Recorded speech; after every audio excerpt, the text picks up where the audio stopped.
So now tell me, what is the idea that you have on this increasing age of women to 21? What is the idea that you have? You might have read in newspapers and all, no? Now, at what stage this proposal is? It's referred to the parliamentary standing committee. So what were the proposals under this particular legislation? What were the proposals?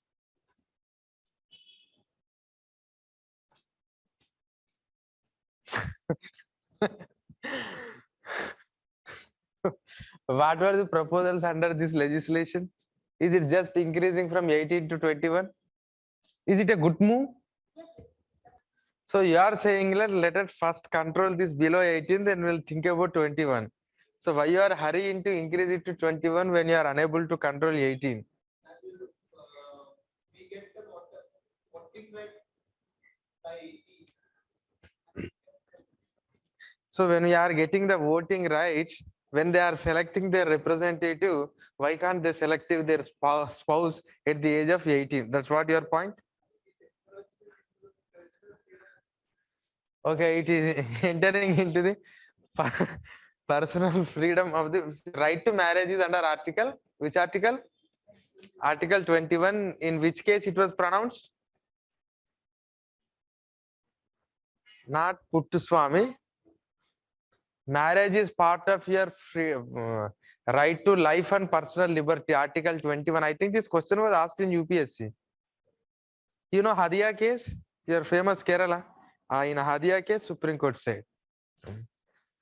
But I want to ask something before I entering into this debate. What is the status of the marriage age of a woman as on today, because the legislation is not passed yet? What is the status of marriage of age of a marriage of a woman? Is it 18? Is it 18 for all?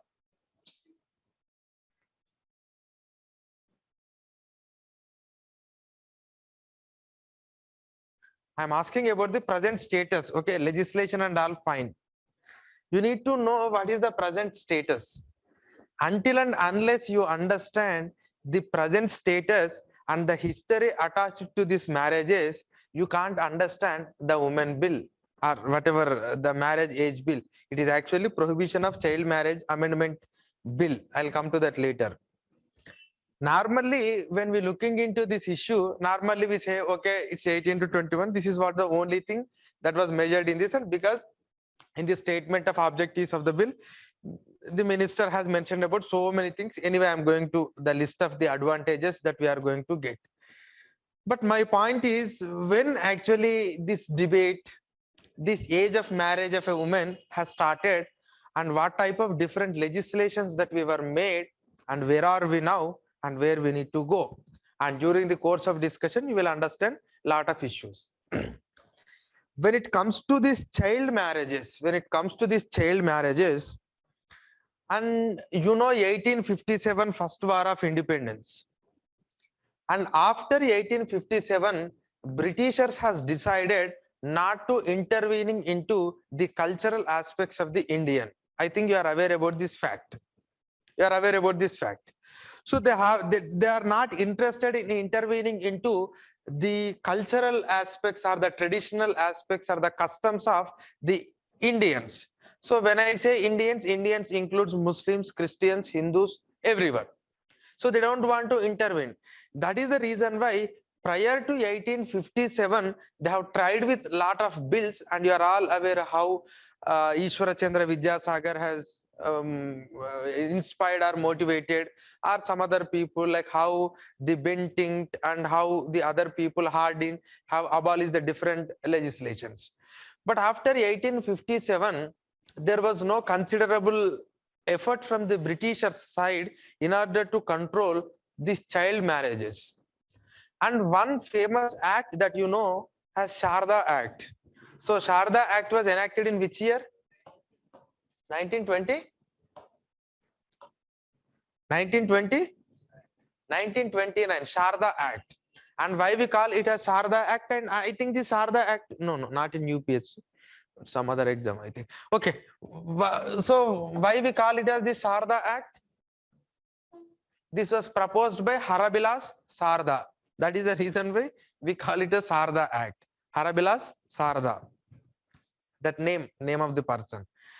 And in the year 1929, at that point of time, the Imperial Legislative Council of India, that means the then Parliament, the Imperial Legislative Council of India in the year 1929 has passed a legislation called Child Marriage Restraint Act.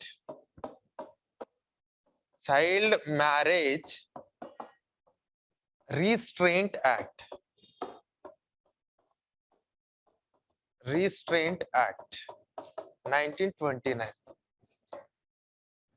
Child Marriage Restraint Act 1929. This was an act passed during the Britishers' time and in the Imperial Legislative Council of India. And when it was passed, the Governor General was Lord Irwin. You can connect it to the incidents, what happened, that bombing, Irwin, okay? Anyhow, Gandhi-Irwin Pact and all happened this time only. Now, what is the age under Sarda Act? Any idea? 12? 16? Girls is 14, boys is 18. Girls is 14, boys it is 18. Girls it is 14, boys it is 18.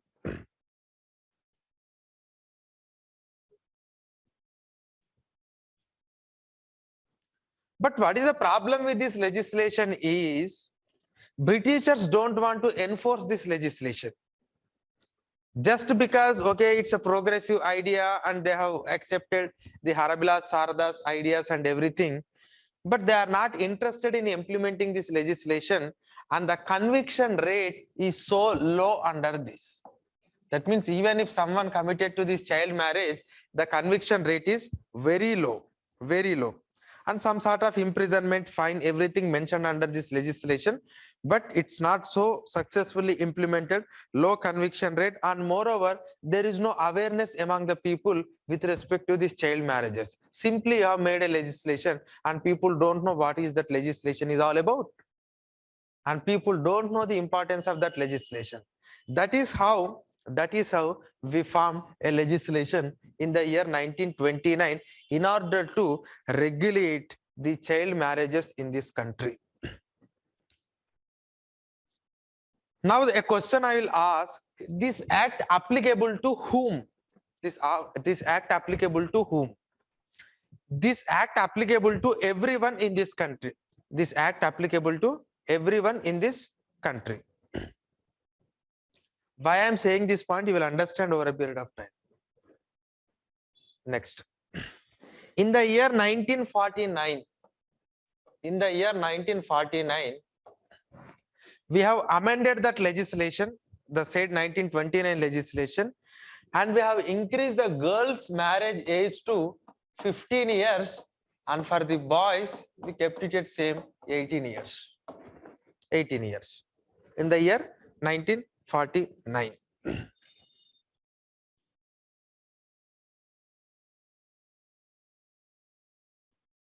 1949. Meanwhile, some of the other legislations passed, but I'll come to the legislations a little bit later, so that you don't confuse. But after 1949 means we got independence. By that time, we are in the process of preparing the constitution. In the 1949 itself, Dr. B.R. Ambedkar has started drafting the Hindu Code Bill. And you are all aware what is that Hindu Code Bill, are you? That you know, but what is Hindu Code Bill? Hindu Code Bill means it is a personal law of Hindus. It is the personal law of Hindus. The moment when I say Hindus, it's not only Hindus, except Muslims, Christians, Parsis, Jews. Remaining all are Hindus. 6 Buddhists, Jains, everyone comes under Hindu. But the Hindu has defined in a different way, except Muslims, Christians, Parsis, Jews. Remaining all are Hindus in our country. And even today, the definition applicable.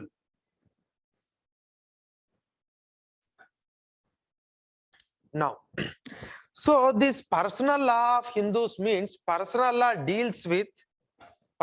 normally deals with marriage, divorce, remarriage, succession of property, adoption, maintenance, guardianship. That means how a marriage should be performed, in what way legally we can recognize the marriage, and how a divorce should happen. And if at all you have a child, that too if you have a 2 male child, and if you have a 2 girl child, how you can, how they will succeed the property. So what are the property laws in this country, and how a divorce, and after divorce did they eligible for any compensation amount, and how the guardianship. So these are all personal matters. I cannot even call it as civilian matters. I can call only it as a personal matter, because civilian matter in the sense land disputes and other disputes also comes under civilian, but personal matters. So these personal matters, at that point of time, it was different across the country, because in India, even today, even though we have the legislations, lot of personal matters are regulated or something stipulated by your religion, your traditions, your customs. Suppose if I say dowry is prohibited, then will you accept that? No, you don't accept it. You want to give the dowry. You want to give the dowry. Even as a progressive woman also, no, we should give some gift. No, in that way we will start discuss. So the point is, even though there are some legislations, even though there are some practices, see, Ishwara Chandra Vidyasagar, on the effort of Ishwara Chandra Vidyasagar, we brought a widow remarriage bill. But is it so successful? Even today in our country, lot of widows are not interested to remarry until and unless she is below 30. Until and unless.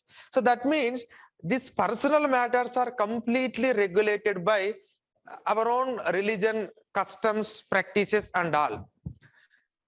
And if it is regulated by our own religion, customs, practices, it's fine. But in Ambedkar's point of view, and at that point of time, it was reality, this is not so modern. This is somewhat discriminatory.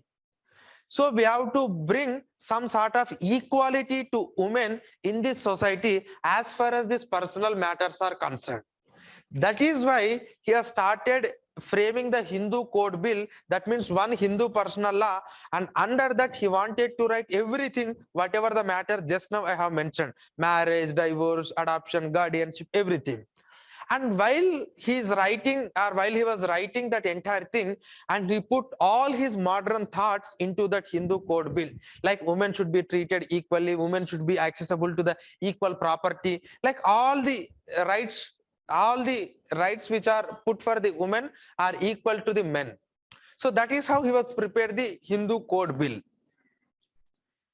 Now, once that Hindu Code Bill, when it tried to present in the then Constituent Assembly, because by that time even we haven't completed even first general election, there was a lot of opposition from many members of the House, because a lot of people are conservative people.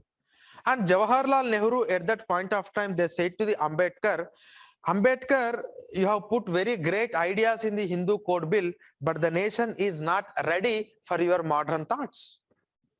The ideas may be modern, but the nation is not ready for your modern thoughts on the issue of giving rights to the Hindu girls in a family property.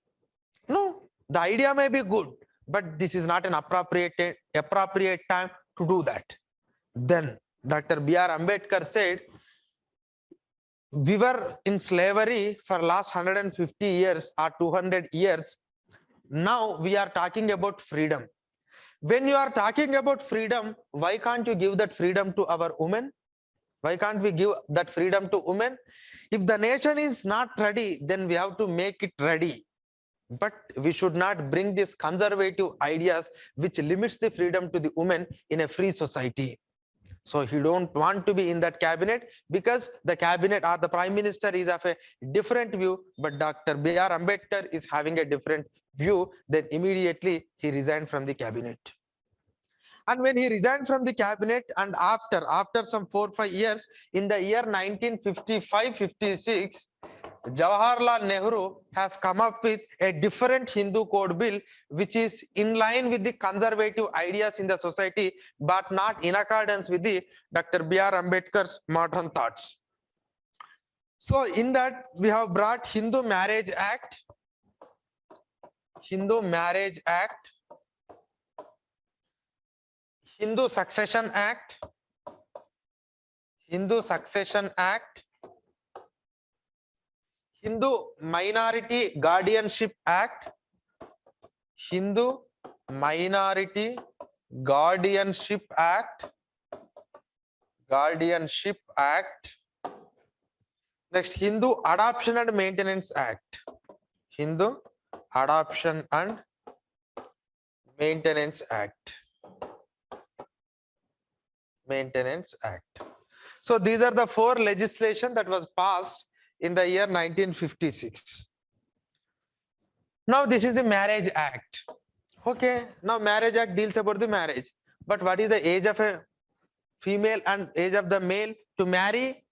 And that will be under again the Sarda Act of 1929. It was now 15 years and 18 years. Now it was because amended in 1949. No, it was now 15 years and 18 years.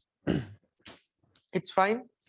But the point is, now we are only talking about the Hindu marriages. But what about Christian marriages? What about Muslim marriages? What about Parsi marriages? What about Jew marriages? What about intercaste marriages? Because intercaste marriage system is not accepted under Hindu tradition. And what about if you marry foreigner? What about if you marry a person belongs to other religion? You can marry anyone, that is your right. But when you are registering something, it is a problem. If you marry, you can lead your life. But when you register, no, there must be a prescribed format.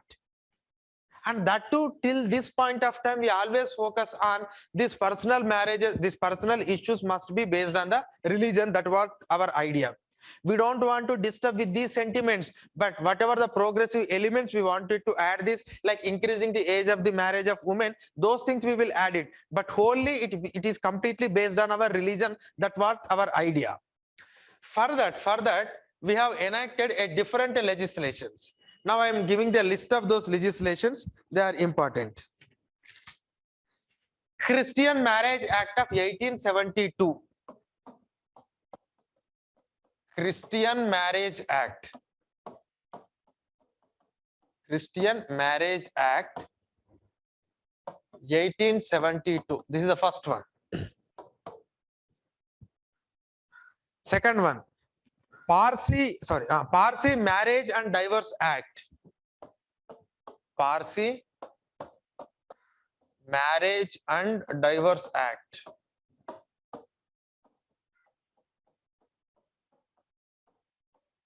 Parsi Marriage and Divorce Act 1936. And if you are lucky, you may get some question in prelims, like they will give acts and they are asking you to arrange in ascending order or descending order.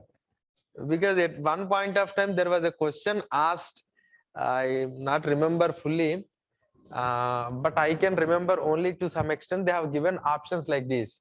When emergency was first time imposed in Kerala, the SBI Nationalization Act, and I don't remember the remaining things.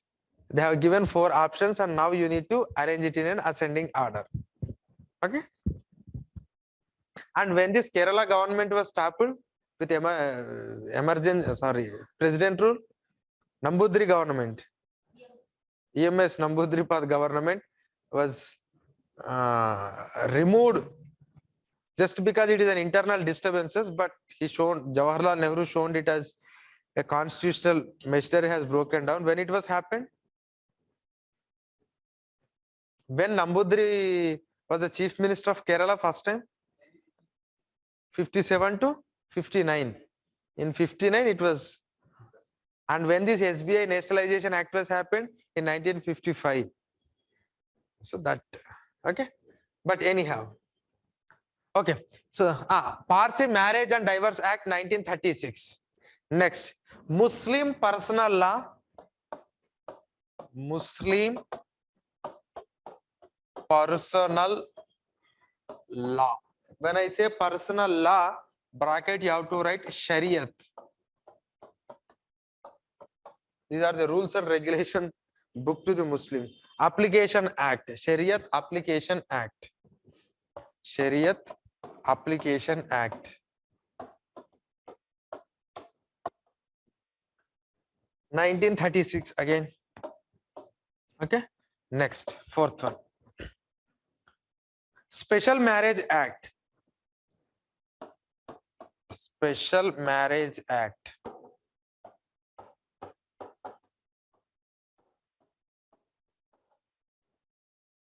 (1954). Next, Foreign Marriage Act.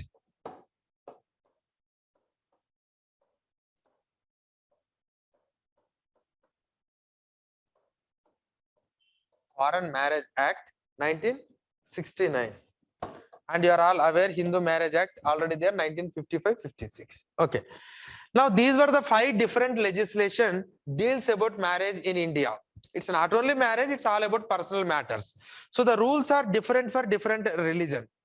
See, suppose in Christian Marriage Act, if you want to take a divorce, there must be a minimum gap of 2 years after applying your petition, because the religion believes that within 2 years maybe they again rethink and again they come back and they can lead their life comfortably. So like there are different things are there. Okay, anyway, Christian Marriage Act is okay. Christians, you are all aware. Parsi Marriage and Divorce Act for the Parsis. There is no act for Jews in this country because there is no considerable amount of population. Next Muslim Personal Law Shariat Application Act, and whatever the Muslims marriage and all, it will be dealt only with its own personal law called Shariat. So Shariat will deals about that. And Special Marriage Act means if you want to marry a person from another religion and even another caste where your own religion don't accept, then you can marry under a Special Marriage Act. And all the inter-religion marriages normally registered under Special Marriage Act. And Foreign Marriage Act means you are married somewhere and you want to register in India, this Foreign Marriage Act. Okay, so these are the different acts that regulates the marriage in India. But again, I am asking the same question: what is the age of marriage for the both girl and boy, even under these legislations? Did these legislations specified any age? Because when these many legislations are dealing about marriage in India, what is the age of both girl child and boy for this marriage? Now, Hindu Marriage Act is there 1955. And apart from that, you are having a 1929 Sarda Act, and under the Sarda Act, that means as on 1949, it was 15 years and 18 years. Now, what we have done is, in the year 1978, again we have amended. In the year 1978, we have amended. Now we made this girl age to 18 and boy age to 21. Girl age to 18 and boys age to 21. Girls age to 18 and boys age to 21. Now, when this 18 and 21 changed, accordingly, Hindu Marriage Act, Christian Marriage Act, Parsi Marriage Act, Special Marriage Act, Foreigners Marriage Act was changed, except this Muslim Personal Law. So that means after this 18 and 20, because when even Christian Marriage Act was passed in 1872, it was not 18 and 21. It was something different. But as we are started changing our this Marriage Restriction Act, as we are changing this age, these changes are also reflected in other marriages acts, except this Muslim Personal Law Shariat Application Act. That means even today, under Christian Marriage Act, under Parsi Marriage Act, under Special Marriage Act, if at all you want to register a marriage under this, the girl should have 18 years and the boy should have 21 years. The girl must have 18 years and the boy should have 21 years. So this is what the age. That means now the age is fixed for both Hindus, Christians, Parsis, and even under special marriage also. But it is not for the Muslims. And what the Muslim law says, once the woman or the girl reaches to the puberty, then you can have the marriage. There is no age specifically mentioned in this Muslim personal law. That means it may be 13, it may be 14, it may be 15. But once they reach the puberty, then they can marry. That is what this personal law of Muslim says. So is it clear? Now what happened is, in the year 2006, the age is fixed. Now I am cleaning this board. Okay. Now, in the year 2006, we have completely abandoned with Sharda Act and we have framed a new legislation. We completely abandoned that entire legislation. We have repealed that 1929 legislation and we have brought a new legislation called the Prohibition of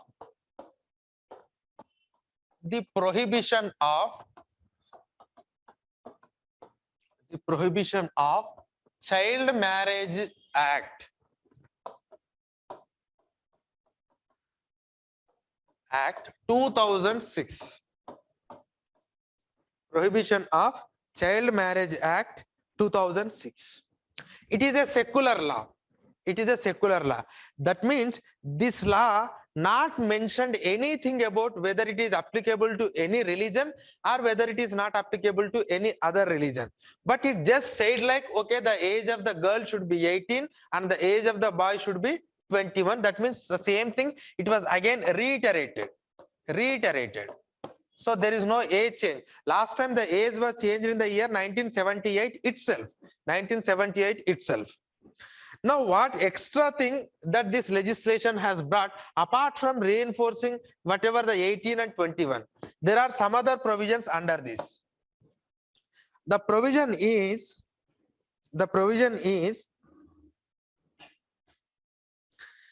the child marriages are declared as illegal but not void. Child marriages are declared illegal but not void. Child marriages are declared illegal but not void. That means what? Marriage sustains, but the people who involved in this are considered as some criminals and they will go for jail, and after that they can come and they can continue their marriage. That's the meaning. So the marriage is not illegal, but the marriage is illegal, but it's not void. But it can be voidable. If either of the party approaches the court. If any of the persons approach to the court, then the court can declare it as a void.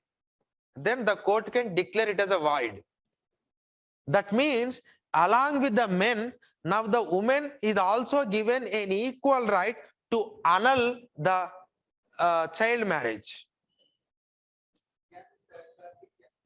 No, not third party, only two parties, either this or that.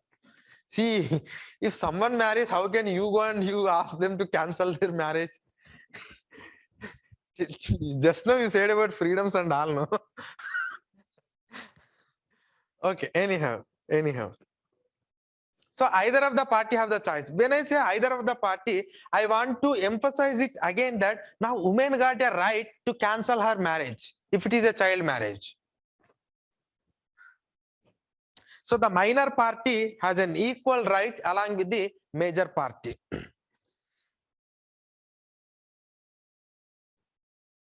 Second one, and this can be void only after 2 years of age. That means the girl has to complain within 2 years. That means up to 20 years, this girl is having the choice, and up to 23 years, this boy is having the choice. After that, they can't go on, they can't file the case in the in the court. Within 2 years, they have to settle the matter if they don't want to be in relation. Within 2 years, the time gap. After 10 years, you can't go like, no, my marriage was child marriage, so please cancel this. It's not possible. No, legal terminology I'm saying. This type of litigations comes. How 20? This is age of 18, no? Actually, they fixed it is okay, whatever the age is fixed. And If it's a child marriage, that means just do it. no, they have a chance up to 20 years. Even though they are married in 14, they have a choice up to 20 years. So they have 6 years. They have say. No, it's 2 years from this 18, not 2 years after marriage. Okay, From 18. 2 years from 18.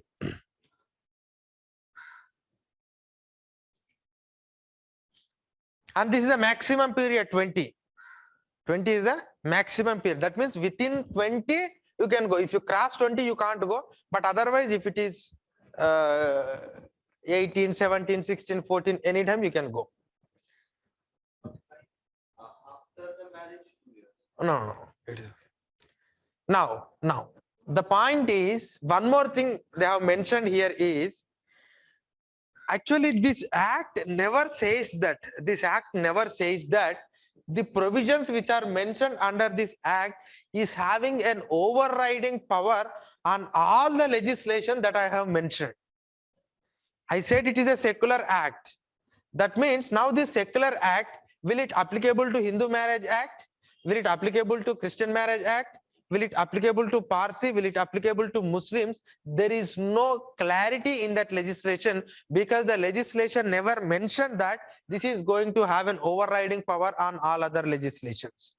Normally, when you form a legislation, when you think like it is very important legislation, the legislation will contain a provision. If any contravention happened with respect to any other legislation, this legislation prevails. Normally, this is what we write. And like that, we don't have any provision under this. But anyhow, we mentioned it as we mentioned the ages, we mentioned it is something illegal, and we have mentioned about some sort of imprisonment and all. Even there is a chance to get it as a void. And the moment when I say void, voidable marriage means that couple cannot be considered as a married. So the next marriage, what they are going to do is, that is their first marriage.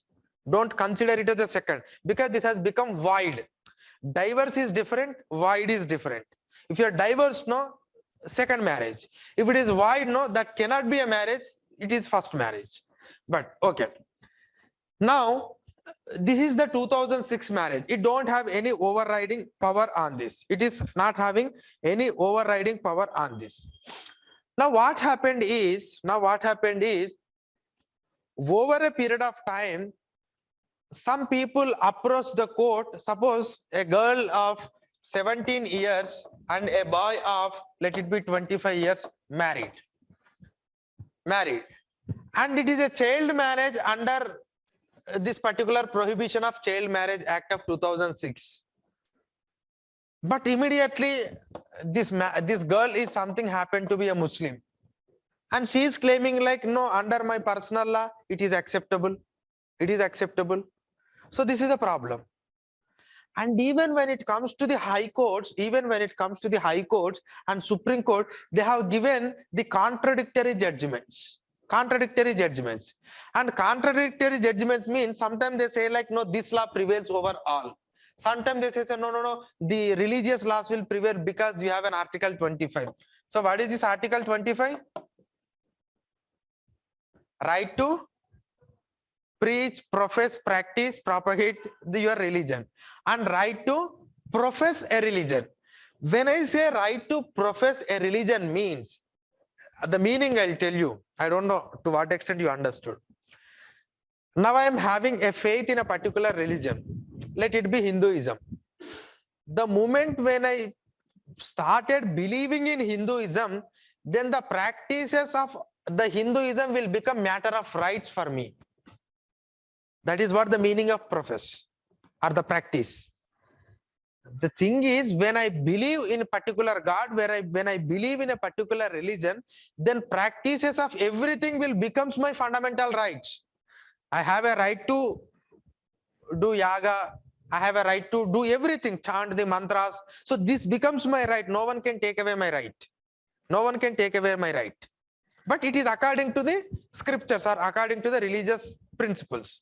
Now, under Article 25, then all your personal rights under this 25 must be protected. So I am practicing Islam, and in Islam, Sharia is again a part of Islam. Now the Sharia says that once after girl reaches puberty, then she can marry. So this is my part of fundamental right. So how you can say like, no, I am violating some other law? No, if you don't allow me to marry, then is it not violation of my Article 25? That is what the argument has put by the in different cases. In some cases, High Court accepted that argument also. But there is a provision in the Article 25 that if any other such fundamental rights are violated, then you can't exercise this right. You have to exercise the Article 25 in such a manner that no other fundamental right should not be violated. That is the first point. But whereas it is not applicable to Article 26. When you are exercising the Article 26, the other fundamental rights can also be violated. That is the difference between Article 25 and 26. Because if you're looking into the Sabarimala case, in Sabarimala case, people argued that the women's rights are violated, but the Supreme Court said in a different context, but ultimately they have given the judgment in a different way. But the Supreme Court said that no, when the Article 26 about religious denomination right, that means it's the right of a religion. When right of religion comes, individual rights we don't take. Individual rights can be violated at the cost of the religion right. But the problem with the Sabarimala is the Sabarimala itself cannot be considered it as one separate religious denomination. If you say if you are separate religious denomination, no, there is no specific scriptures and all practices to the Sabarimala. Sabarimala is part of Hinduism. Did ever Hinduism says that women should not be allowed to a temple? No. So I don't consider it as a separate religious denomination.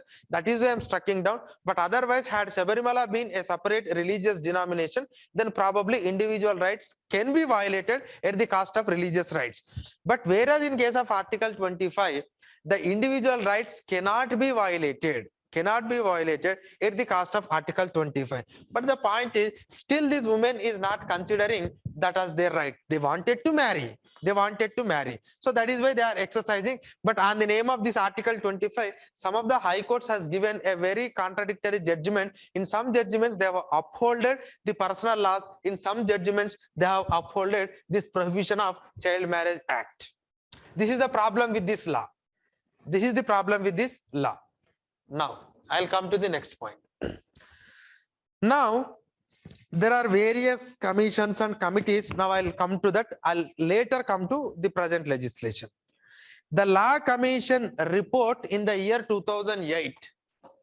The Law Commission report in the year 2008. In the year 2008, they said, what they said? There is no scientific reason why the age should be different. There is no scientific reason why the age should be different for both male and female to marry. Male and female, or boy or girl to marry. This was observation made by the Law Commission. That means they are saying like, why you need this? And because the famous argument, why actually the age of the woman will be low and why the age of men will be high? Any idea? The maturity level in women will be earlier compared to that of men. That was actually the reason. But there is another reason. In a patriarchal society, they don't want a elder woman in the house because she will dominate. That is why they wanted women should always be lower than the men age so that men can dominate in the house. So it's a patriarchal mindset, but they have given an argument different way that no, women will have a maturity levels more. No, there is no scientific evidence to prove that women will, if really women maturity is very high, then women could have cracked the IAS at the age of 14 or 15 if the boys are cracking it at the age of 21, 22. Or if they are cracking at 27, at least they could have cracked at the age of 20. But no, the law commission observation is that there is no scientific reason why there should be a different age. So this is law commission observation in the year 2008. Because when you are writing the answer, you have to mention this point. That is why I'm giving.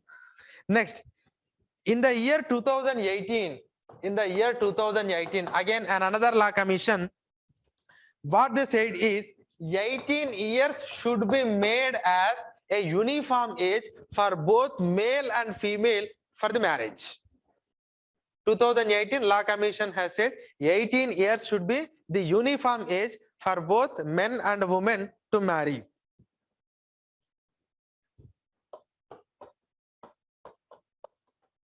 Next.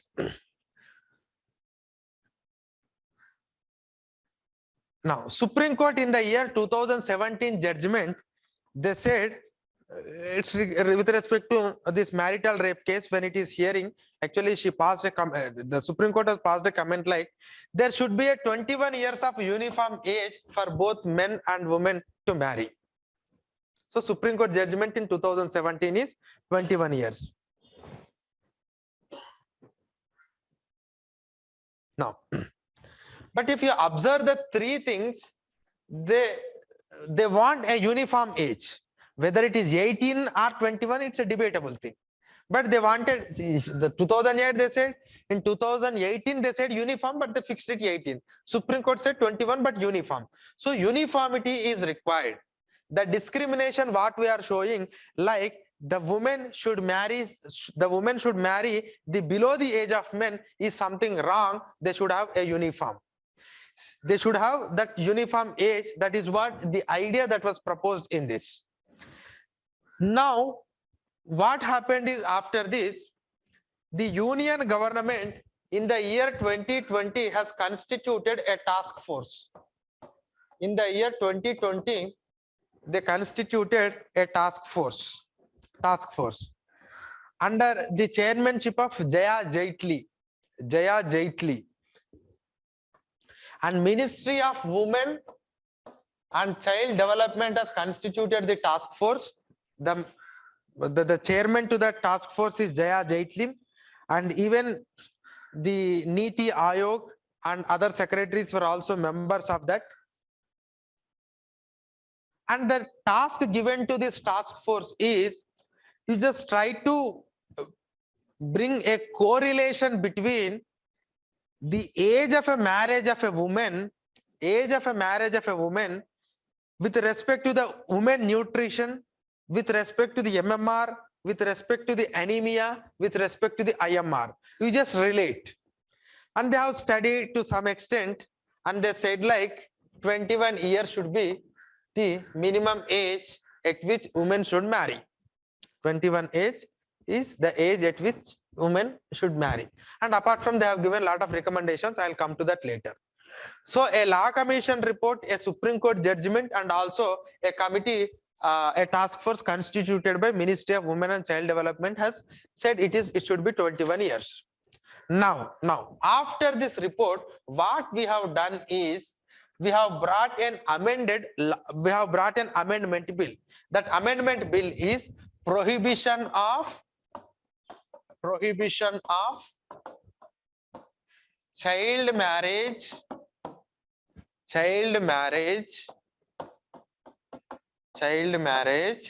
amendment bill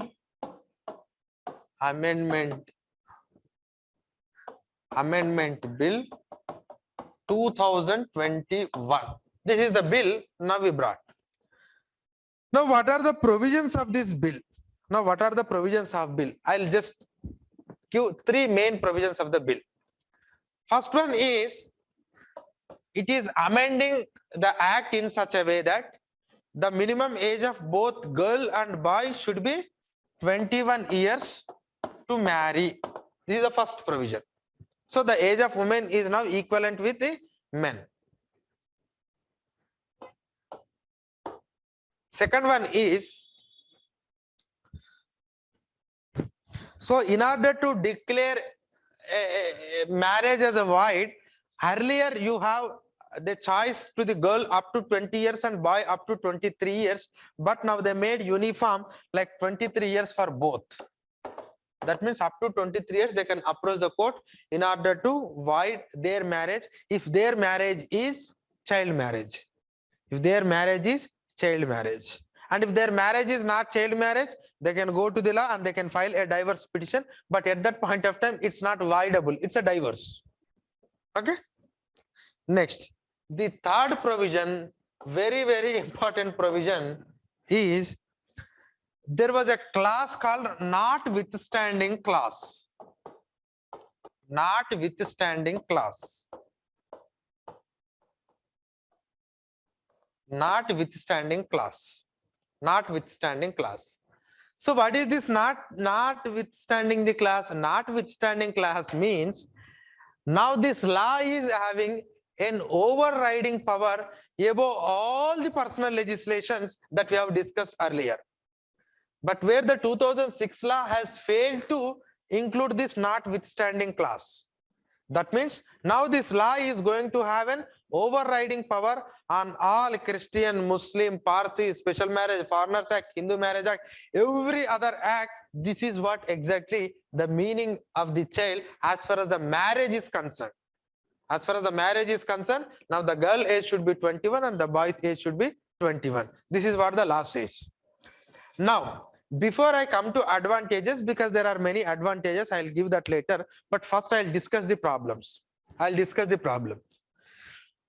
The problem is, see, whatever the marriage is right of a freedom of a woman, they should have an every right to marriage at any time, wherever they want, whenever they want. Suppose if the women want to marry at the age of 14, can we really marry? No, it's not a good thing to do that. But the point here, the opposition coming from the other people, because I'll tell you why the opposition is coming mean because of this clause. Because of this clause. Not that who are you to decide the 21 years of age. If you ask me who are you to decide the 21 years of age, then who decided 18? Who decided the 18? It is the government decided. It is the government decided. And unfortunately, whatever the government decision is not applicable uniformly across all the religions. Across all the religions. And some religions don't want to implement it. Don't want to implement it. But the main problem with this notwithstanding clause is there was a provision in the constitution called Article 44. So what does Article 44 says? Uniform Civil Code. That means what? All civilian or all personal laws must be uniform for all in this country. So personal laws means these laws only. The constitutional framers are envisaged at the time of framing the constitution itself that like how we are having a different same criminal law. Suppose even if a Hindu person committed a crime and even if a Muslim person committed a crime, even if a Christian committed a crime, the punishment is same. It's not according to their own laws. Now suppose if you murdered, then the 302, the same 302 applicable to all. But whereas in case of personal things, that is not the case. So we wanted to bring a uniformity, and to some extent, Dr. B.R. Ambedkar has tried to bring some sort of uniformity with modern thoughts in his Hindu Code Bill, but unfortunately it was not. Even Jawaharlal Nehru also tried with his own Hindu Code Bill, but they are uniform, but they are not modern. Jawaharlal Nehru thoughts are not that modern, but they are bringing uniform. But unfortunately, that uniformity has only confined to Hindu religion, and he could not bring the on par with the other religions. Now we want that law. Because the personal law should be equally applicable to all, and everyone should have an equal personal law. But the problem is, as it is earlier regulated or stipulated by the religion, and whatever the thing that we are changing to this, the religious minorities are thinking like it is tinkering with their religious practices. And that too, when it comes to a party like BJP, when BJP wanted to bring, definitely Muslims are opposing. And if it really Congress brings, we don't know what is their stance. But in a religiously polarized environment, if one political party belonging to maybe they are claiming like they are the champions of a particular religion, when they are bringing the apprehension of these people is that you are going to impose your own religious practices on us. That is what they are saying, because now this is going to have an overriding power. And on the name of triple talaq, because triple talaq is a practice we used to do, and on the name of women right, now you have tinkered with that. Now on the name of women, and now you are again tinkering with the marriage age. Likewise, this is a plan that you have chosen in order to bring a uniform civil code in this country. And when it comes to the Christians and Parsis, it's not a big issue, because they have already changed their laws according to the changing legislation. Now in Christians and Parsis, it's 21 and 18. But on the name of these type of different legislations, now you are changing our Muslim practices. This is something against that. This is against our freedom of religion. We don't accept it. We don't accept it. And one famous argument that the Muslims are put forward is, see, now the age of the marriage of the girl is 18 and the boy is 21. Do you think that all my Muslims are marrying at the age of 12 and 13 in the 21st century? No, maybe it is happening, but not because we are Muslims, but maybe because of our poverty, but maybe because of our social backwardness. So that means you have a legislation. We are also following that legislation, but simply we are not brought that changes in our legislation, but simply we are following like how we are following as we are educating, as we are progressing. So the point what they are putting is, the point what they are arguing is, by changing our own legislations, you wanted to bring uniformity. And if you want to bring uniformity, it's fine, but you wanted to impose your own laws as uniformity on us. That is not correct. That is what their argument. Okay, because I'll give a simple example. Triple talaq is there. Triple talaq is a very good idea, a wonderful idea, but the problem is in its implementation. Actually, in the Islam, they treat marriage as a contract. Not how they are doing it in Western world. The point is, it's a very modern idea actually, though it was in a conservative society, because in modern society we are doing, see, we both are agreed and married, and the moment if you don't like, then we will given three choices. You should not say triple talaq means talaq, talaq, talaq. No, talaq, first talaq should be said at a particular point of time, and after a certain gap you have to say second talaq, and after a certain gap you have to say another talaq. That is how it has to be pronounced. The point is, okay, we are not now understanding each other, so I said talaq. Now, okay, there is a minimum time of, let it be 1 or 1.5 months or 2 months. Within the 2 months, we are if unable to adjust, again I'll say another talaq. And after that, there will be another time period of 2 to 3 years. Maybe, I don't know the time, it's all according to the law. And I say another talaq. That means after giving 2 chances, we are completely getting divorced. It's a good idea, no? Instead of going to the court, spending a lot of money and roaming around the courts. It's a good idea to some extent, but Hindu religion don't accept that. In Hindu religion, even the remarriage is also a taboo, but now over a period of time, once you are divorced, now you are getting a thing, because the thing is, you and your husband has to be continue for the next 7 janmas also. That means even next 7, but that is a bondage. And you know the reason for this sati? The reason for sati, you know why? Actually, when a husband died, woman should have to burn herself. The reason is that the male soul will wait there for your next janma until and unless you go there, and they won't take next janma, because you have to run each other, no, for the next 7 janmas. So that was a patriarchal mindset. But anyhow, the Hindu religion don't accept this type of thing. Now the question I am asking, when you want to bring a uniformity, why can't you bring this triple talaq even to the Hindus when it is such a progressive thing? Because it reduces burden on the court and everything. The point Muslims believes is that you want to bring a uniformity. We are not against that uniformity, but on the name of uniformity, you are bringing or you are imposing your own practices. That is wrong. That's what they are saying. This is one aspect, but don't say like when they are having a right to choose the representative. See how really, how intelligently we are choosing our representative. Do we know any knowledge about the politics? We don't know anything. We feel like we know many things. We don't know. Simply we are casting with a mood. And you know, if you don't like, you can again re-elect another person in next 5 years. But can you re-choose your husband if you don't like? So these type of arguments, no, it's not correct. But the point is, it is this. It is this. Now I'll come to the advantages and actually why we wanted to increase this age, and perhaps it's not something like a triple talaq where I can give say like, okay, triple talaq, if you implemented it properly, to some extent it is modern in thought. But whereas when it comes to the marriage age of a woman, in any way, in any parameter, you can't consider it as marrying at the age of 14 or 16 is so good and so progressive.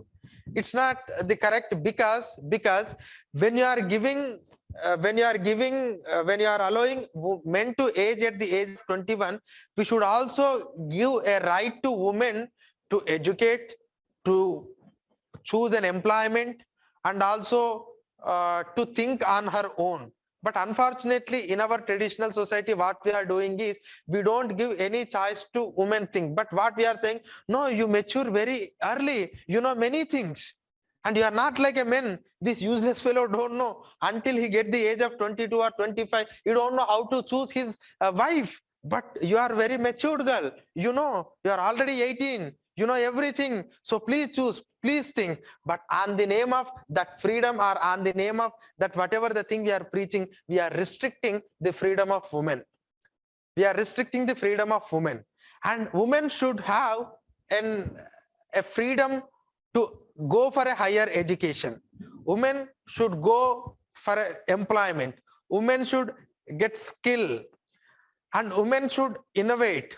Women should decide the things on her own. This is only to some extent in case of the progressive society. But when it comes to the other societies where people don't educate, women don't have any education, proper nutrition, then again it is a different problem.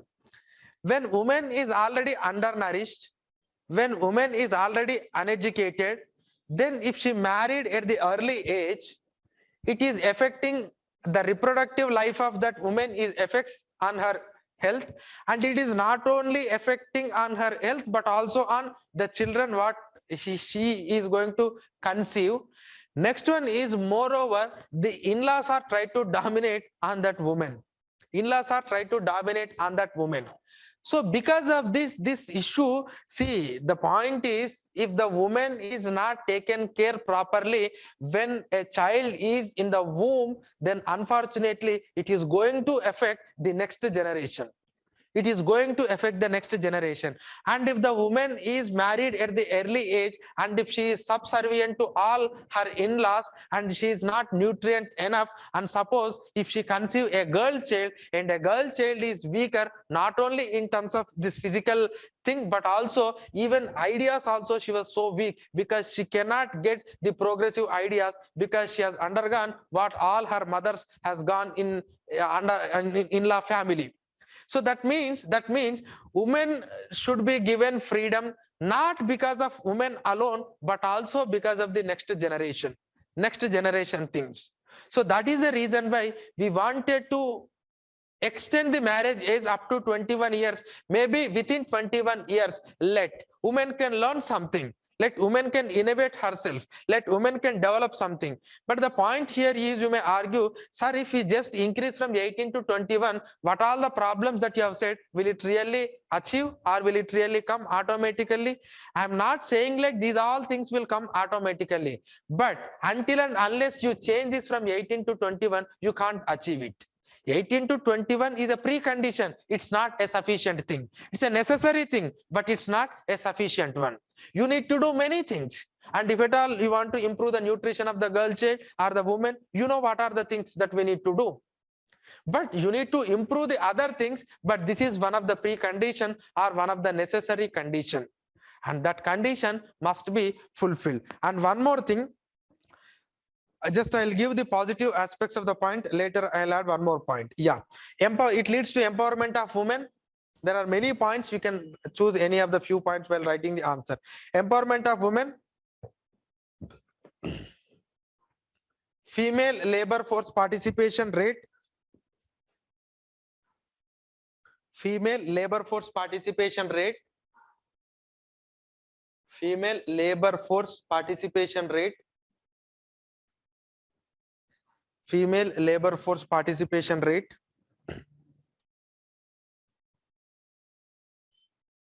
making women self-reliant and able to take decisions on her own.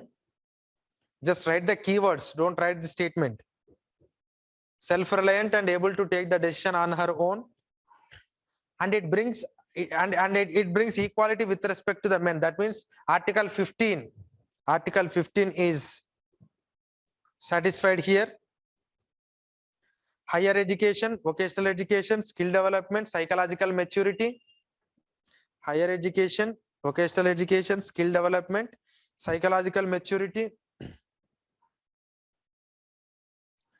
Improvement in IMR and MMR. Improvement in IMR and MMR. Nutritional level improves and hygiene improves, and even health conditions improves. Nutrition level, hygiene and health. Next, child sex ratio at birth increases. Child sex ratio at birth. Child sex ratio at birth increases. Next, teenage pregnancies reduced. Teenage pregnancies reduced, and miscarriage and stillbirths reduced. Miscarriage and stillbirths. And even discrimination against the women can come down.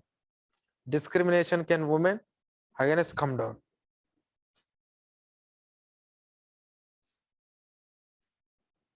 And when your husband discrimination, miscarriage and stillbirth. That means death or loss of a baby before delivery. Stillbirth. STILLBIRTH. And when your husband knows that you are younger than your husband, then immediately say, you don't know anything, let me take decisions. That's what a normal tendency. Okay. India is a signatory to a convention. I'll mention about that convention. Elimination of all forms of discrimination. Elimination of all forms of discrimination against women. Elimination of all forms of discrimination.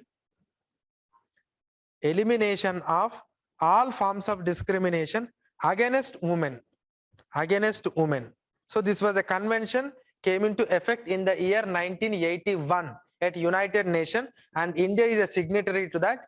And in order to implement, yes, and women will get more opportunities on par with men also. Women will get more opportunity on par with the men. And your parents don't want to marry you, that is the reason why you are going for civil services coaching. If really they want to marry, then you don't get this opportunity. And all these male people will feel like they are something greater than women because they are privileged to attend for civil services classes. Next, sustainable development goals. Yes, because gender equality, good health and well-being, quality of education, these are all there, no? This will help in sustainable development goals. Sustainable development goals. And one thing just I want to mention, but some of the progressive people, even from the other religion, even especially from the Islam, they are saying like, so this is somewhat better. This is somewhat better. Why it is better? Because if you want to bring a uniform civil code, if you want to bring a uniform civil code, that too in a religiously polarized environment we have, and our constitution is also giving a right to freedom of religion. At this point of time, when your personal laws are completely administered or completely regulated by the religion, and if you bring that uniform civil code, it may hurt the sentiments of minorities, and that is not an appropriate thing. But whatever the thing which are not progressive in personal laws, if you make it separately, like if you bring these incremental changes wherever it is necessary, rather than bringing the whole a different legislation, this is a better idea. Did you get the point? If you want to change the personal matters, What is our argument? Uniform civil code should be there. But if you implement uniform civil code, what is the problem? Because the people are having a right of freedom of religion. That religion is giving all their personal rights. And if you take away all these things and if you bring uniformity, these people may think like their rights are violated. But we strongly believe that there are some problems in the personal law. So if you bring a legislations like this, separately deal with, okay, so women are facing 1 2 3 4 problems, so we are bringing 1 2 3 4 solutions to the women in a different legislation, rather than changing the entire personal law, because this personal law is attached to some sort of emotions. So instead of changing the complete personal law, if you able to correct the lacunas in the personal law through these legislations for different aspects, perhaps it's a better thing. Did you get the point? Okay. Okay. So now you got the complete idea. So what is this age and all, why, and these, whatever the 10 points, no need of any explanation. You know all these things. That is why I spend less time on this, why it should be increased to 21, but I focused on remaining aspects because you know all these things. So is it clear for online students?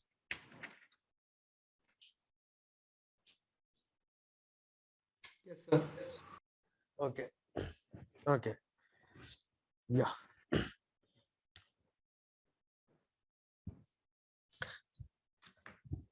So don't think like, okay, 21, 21, 21, okay, it's good, good, good. But you need to know many things. You need to know many things. Amrita IAS Academy.